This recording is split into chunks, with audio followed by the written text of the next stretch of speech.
Most people, they want honest feedback from others, but they avoid giving it to themselves. We're quick to assess situations. We're quick to assess teams. We're also quick to assess outcomes, yet we are hesitant to examine our own behavior with the same clarity. But growth doesn't begin with external validation. See, it begins with the honest self-audits, the kind that don't shame you but sharpens you. Today, we're talking about how reflection becomes leadership, and when it's done with intention instead of emotion. Let's talk about it right after this. Educate, empower, enable, impact. Thank you for tuning in to That Will Never Work, an award-winning podcast where we share inspiring information and personal experiences related to business and the entrepreneurial journey from those who are leaders in their respective field. Now, here's your host, author and business coach, Maurice. So, how do you intentionally review your own performance without excuses or self-judgment? How often do you intentionally review your own performance without excuses or self-judgment? See, without reflection, we rely on assumptions about effort, about intention, and about the results. A self-audit forces clarity, and it asks what worked, what didn't, and why without defensiveness or denial, possibly. I would like for you to think about this. Truth creates traction.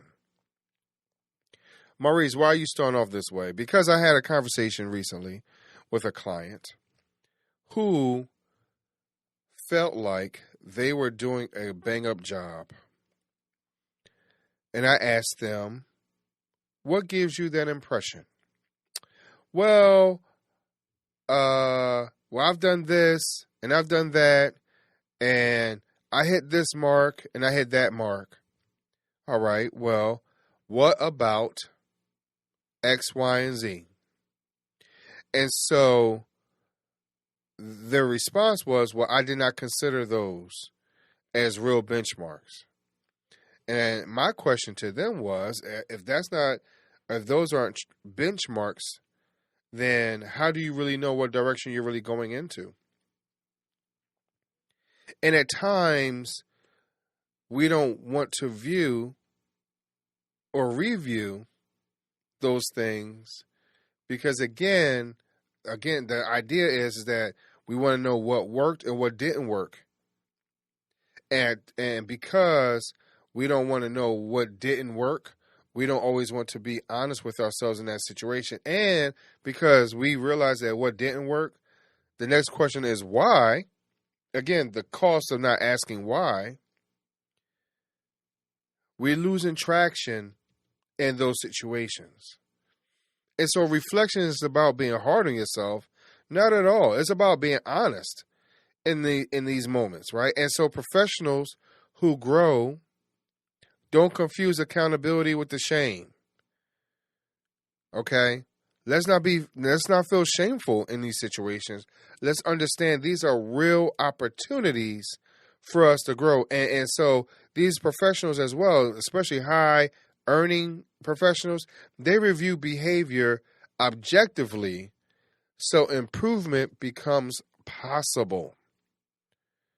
So we need to understand what the possibilities are in each and every moment. There's always an opportunity. Always. 100% of the time. And so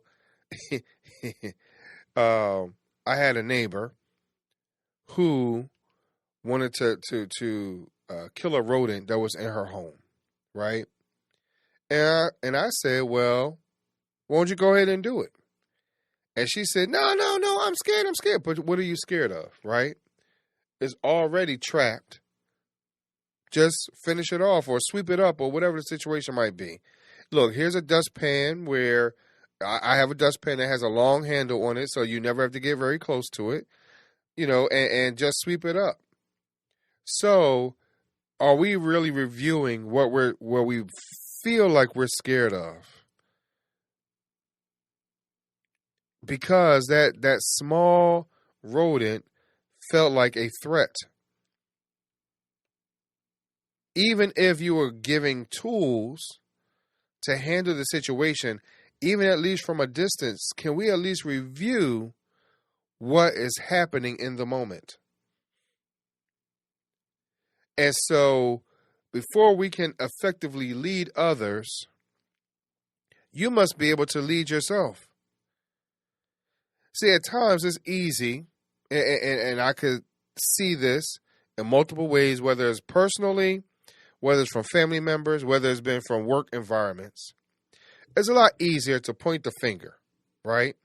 It's a lot easier to bark demands and bark orders without holding ourselves accountable. Would you do the exact same thing? Would you move forward in the exact same way? If you're looking for it to be this type of outcome, could you produce that outcome? So how are you able to lead and not be the example? So we need to do self-audits, and self-audits build discipline. They build consistency and even self-trust. Sometimes we don't trust ourselves in certain situations. And so when you hold yourself accountable, credibility is going to follow. Like, you need that credibility in order to be a great leader. That's how you're going to move the troops. And so how do you get that credibility? Is holding yourself accountable. We take a look at things of like Titanic and how the captain was, hey, you know what? He's going down with the ship, right? Is he holding himself accountable to that vessel, to how it was managed, how it was handled, whether or not the crew were able to see the icebergs and not understanding what was underneath the water? What are those situations? What are those opportunities? And how do you course correct in those moments? Whether you see it now or later, how do you course correct? And are you holding yourself accountable with that moment? And sometimes we don't do that. And in that, these habits starts to form that may not necessarily be the best for us. And so unexamined habits, they can create unintentional outcomes as well. And this episode, see, I would like for you to think about it like this. Like, this episode matters because professionals who reflect regularly avoid repeating mistakes. They grow with clarity and they lead with integrity. Oh, Maurice, you might have opened up a door right there, bruh. What does integrity mean to you? Some of us don't even know the definition. We may not understand the definition. But I need you to understand that the feedback is really important. Asking why is really important. And the most powerful feedback you'll ever receive is the kind you're willing to give yourself. Now, Maurice, I don't like the feedback I give myself. I'm too hard on myself. Trust me, I understand that. I understand that 100,000%. Maurice, that's over-exaggerated. No, that's how hard I am on myself. Which causes me to want to pull back, which causes me at times to second guess. But here's what I would like for you to understand. That when you really reflect, and when reflection becomes routine in a more positive manner, growth becomes inevitable. And so before the next episode, I would like for you to schedule a personal self-audit and ask these 3 questions. What worked? What didn't? And what needs to change? What worked? What didn't? And what needs to change? I'll talk to you a little bit later. You know, one of the biggest challenges we face isn't a lack of talent, opportunity, or even resources. It's the conversation happening between our ears. You know, every day we tell ourselves reasons why we can't start, why we shouldn't try, why we're not even ready, and why now isn't the right time. The When Inner Circle was created to challenge those thoughts. When stands for well, why not? It's a community for people who know they're capable of more, but need the support, accountability, and encouragement to take the next step. Inside, you'll find mindset challenges, personal development resources, community decisions, interactive experiences, and real conversations designed to help you move from existing to empowered. Because transformation doesn't happen all at once. It happens one decision, one action, and 1 degree at a time. So if you've been waiting for a sign to start moving forward, this is it. Join us inside the When Inner Circle and ask yourself the question that changes everything. Well, why not? When Inner Circle, you can find it on school.com. Thanks for listening.